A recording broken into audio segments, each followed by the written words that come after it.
Welcome to Amplifying Wellness with TLC Podcast. This is a place where we are dedicated to your self-care and wellness. We will be sharing our guest stories, information, and tips on how to live healthier and happier lives. We are Twin Life Coaching and Business Services with your host, myself, Tara Lehman, and of course, my sister, Barb Schutz. We care about increasing awareness around self-care and mental health through this podcast, coaching, workshops, and more. To find about all of our services, please visit us at twinlifecoaching.ca. As a reminder, this podcast is for sharing of stories and information only and is not intended to be or replace any medical advice you are seeking or have received.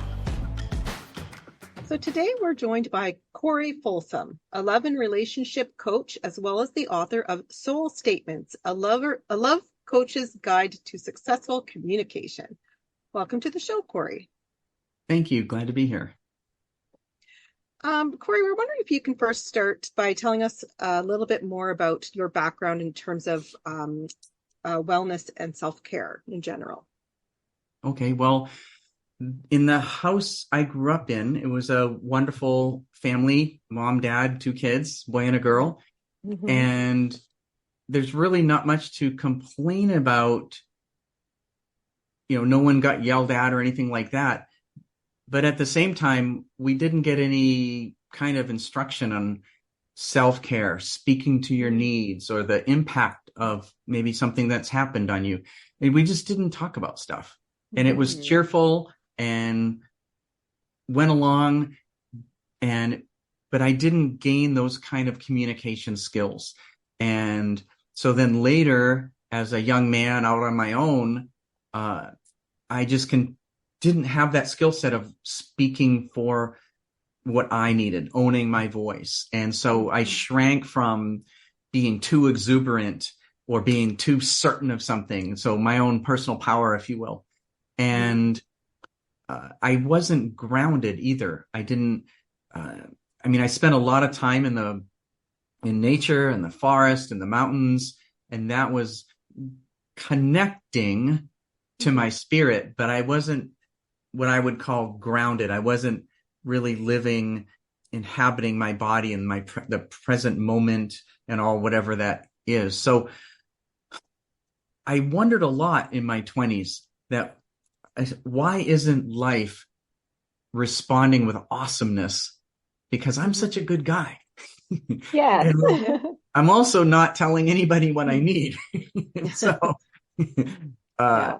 And so it was, I didn't really know how to have difficult conversations, awkward conversations. I didn't have that built-in courage to speak up when something felt weird or awkward.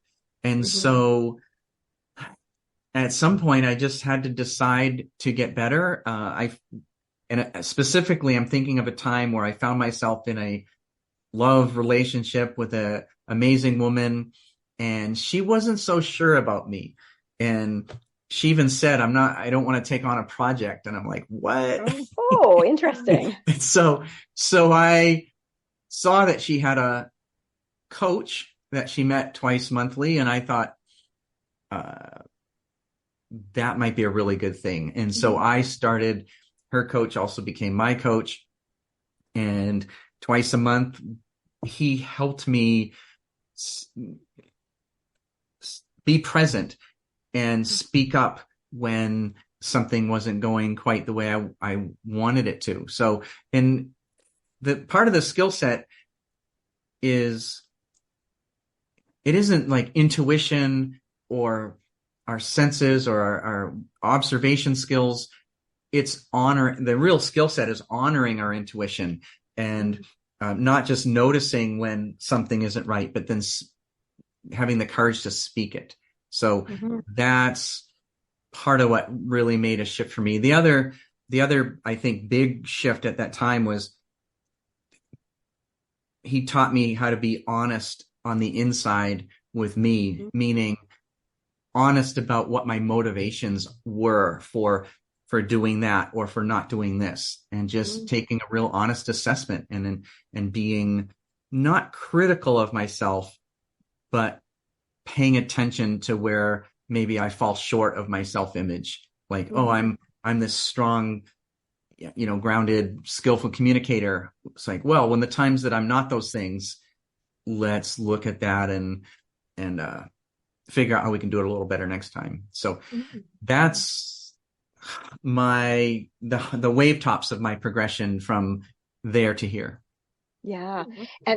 And you're right, like that whole advocating for our own self is not something that you don't get taught in school. A lot of times our parents don't teach us that because they weren't taught that, so they don't know to teach that, right? And doing that self-reflection and that self-advocacy is really important. I think you and I both have several clients where we speak to them about, it's not about somebody else's choice. What is yours? Exactly. Yeah. Exactly. So I know that a topic that you do discuss is about living or dying with our habits. And I'm curious, why that topic? What is it about it that resonates with you? Well, Tara, I really believe that these little things, these little habits, like say even brushing your teeth, that becomes a habit. It's not something you think about. You don't decide that you're going to brush your teeth or not. It's something you're going to do.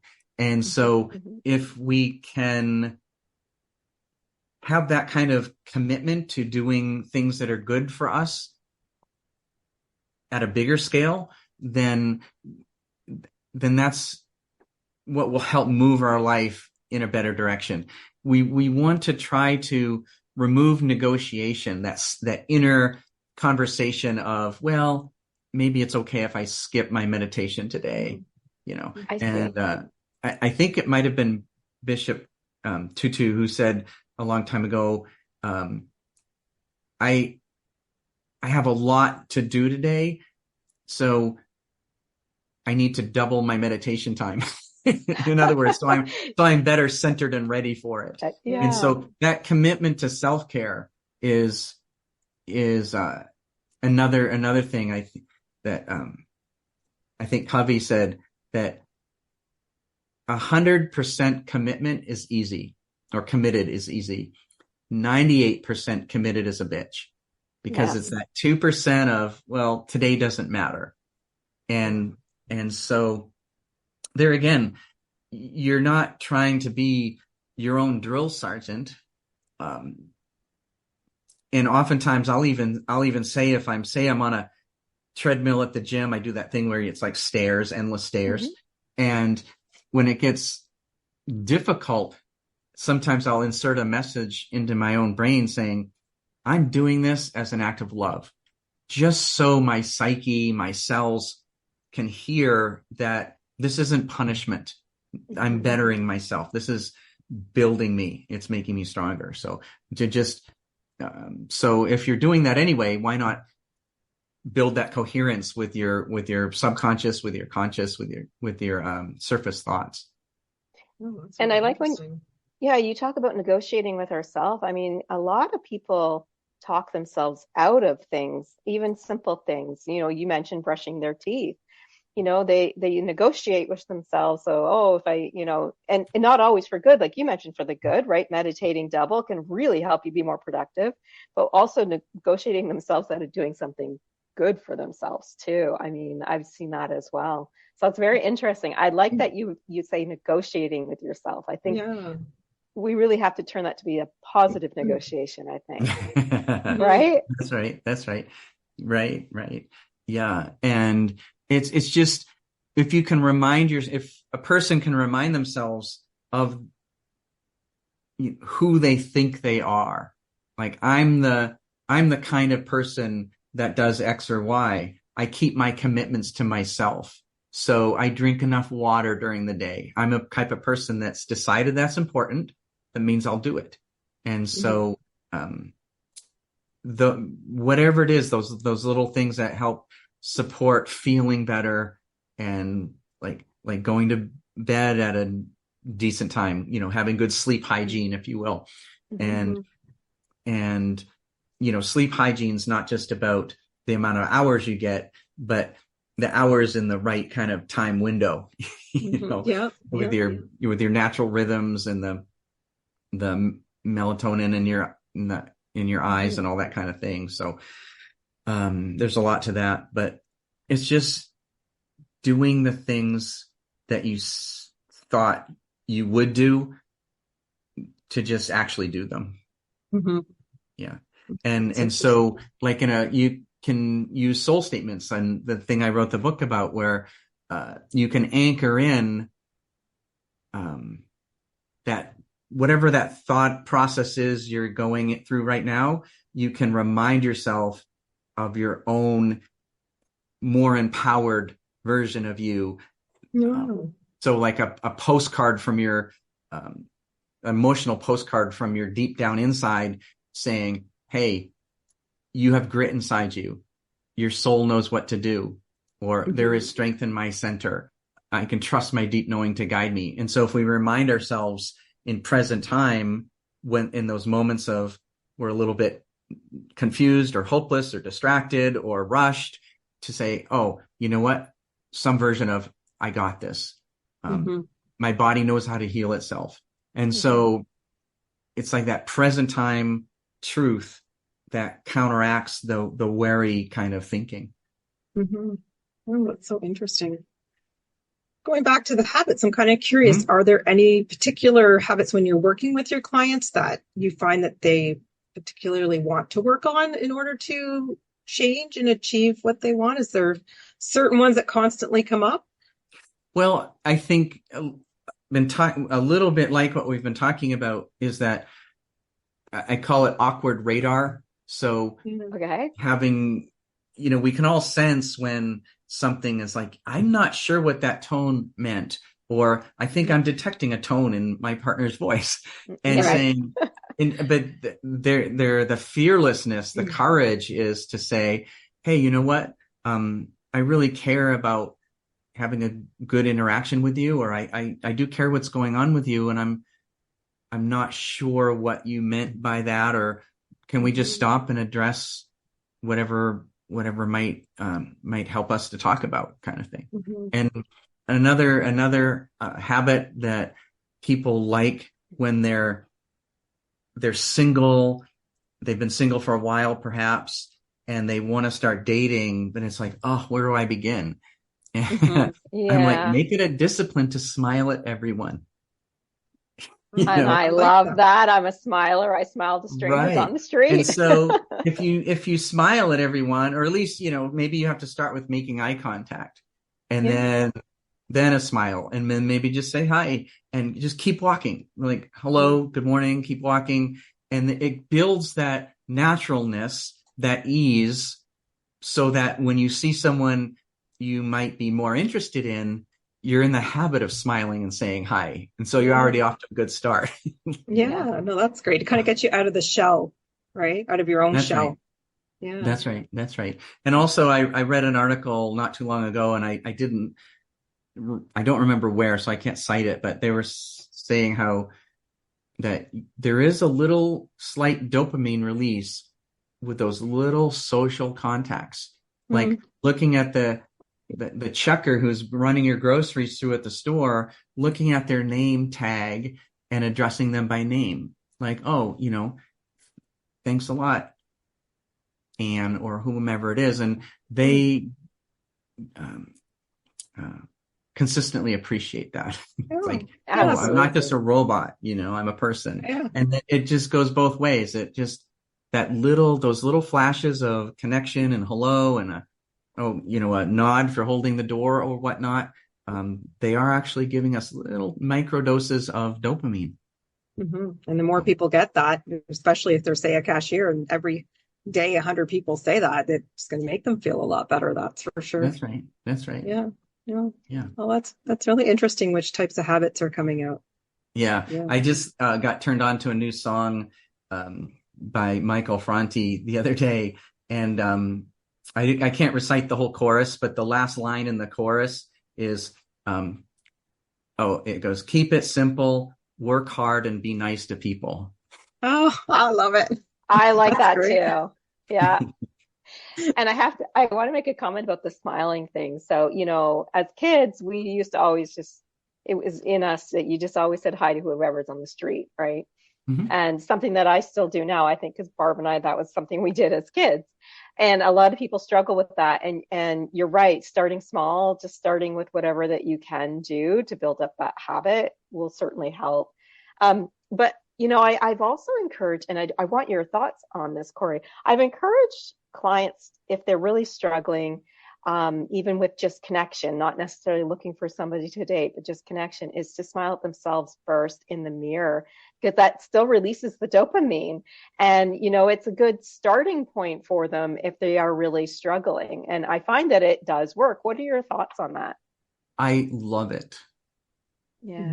And one practice that I found helpful personally is, and it wasn't my idea, I was told to do this or suggested to do this to me, and I love doing it. I still do it from time to time, but just looking in the bathroom mirror and sending love through your eyes. Love, warmth, compassion. I mean, you can pick a different feeling each day for a month if you wish. And and so, for instance, when it was first suggested to me to practice loving myself, and the people would say, loving yourself begins with loving yourself even when you don't want to.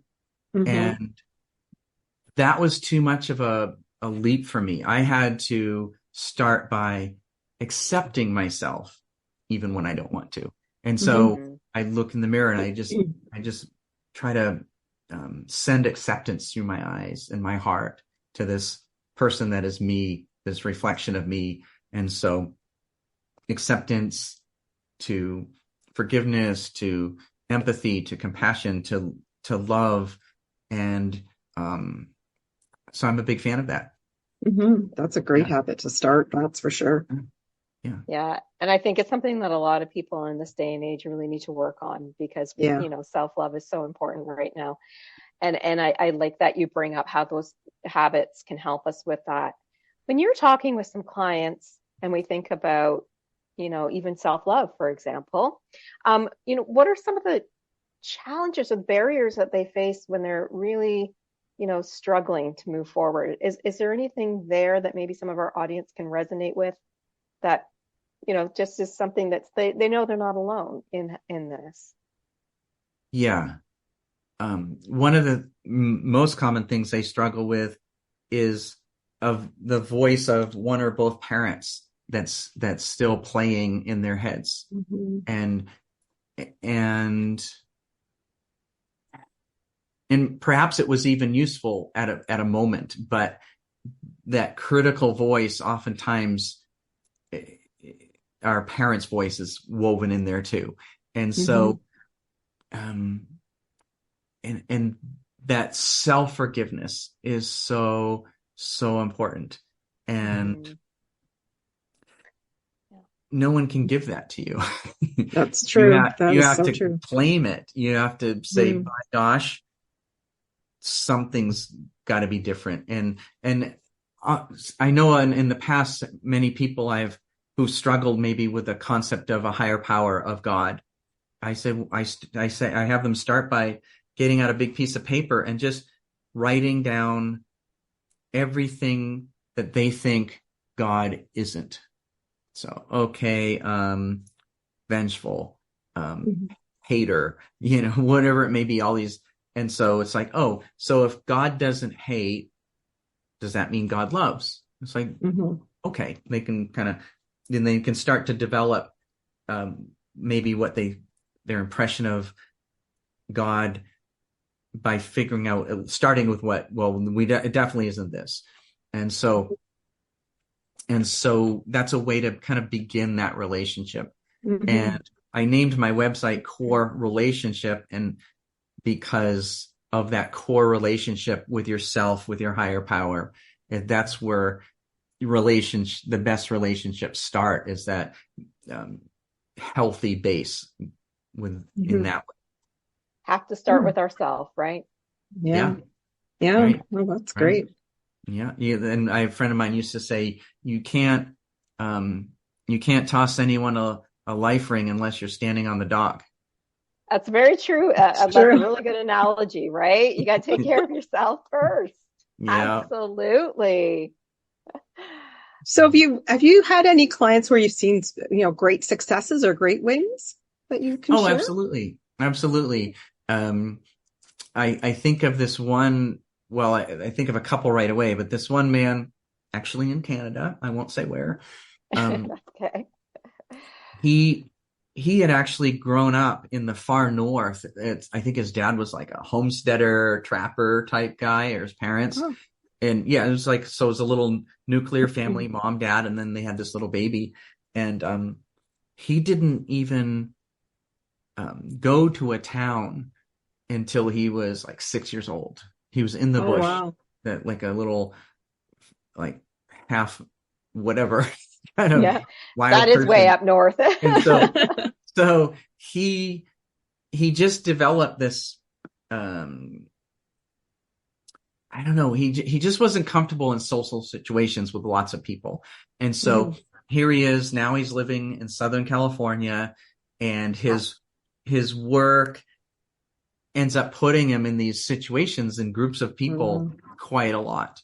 And he would just become paralyzed, and he would make up stories about why no one's talking to me, and what they probably think of me, and on and on and on. And he would just feel bad.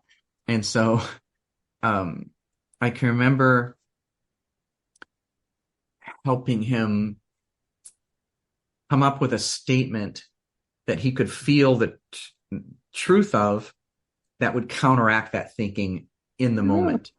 And so I what he came up with was, these people are lucky to meet me. Oh. And I am enough. That's a good one too. It was just like the heavens opened and everything was different. And no one used to talk to him. And all of a sudden people are coming up and go, hey, how's it going?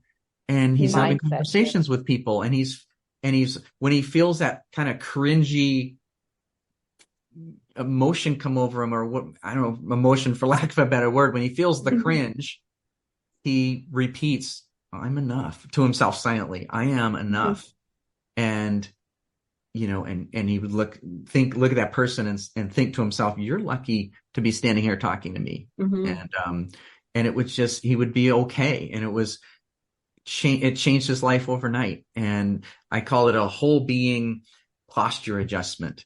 And because I wasn't with him in person, but I'm guessing that feeling that different feelings changed his physical posture too. Standing taller, sitting straighter, right? Yeah. The confidence. Right. Occupying some space versus, trying to be a fly on the wall.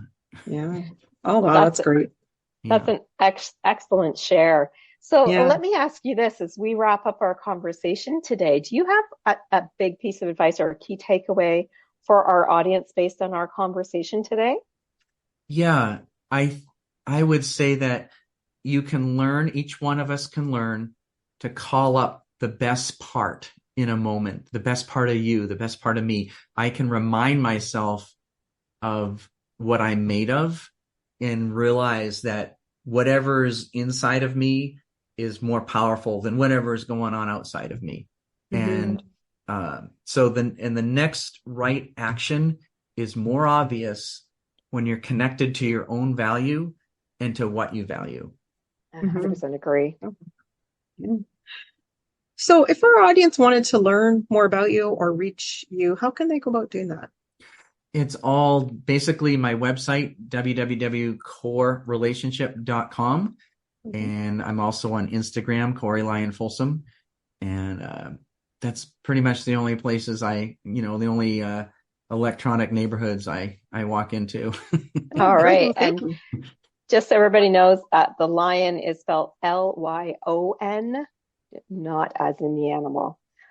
Thank you so much for a great conversation today, Corey. Oh, indeed, Tara, Barb, thank you. Thank you, of course, to our listeners for joining us today. We hope you gained some valuable information or a key takeaway.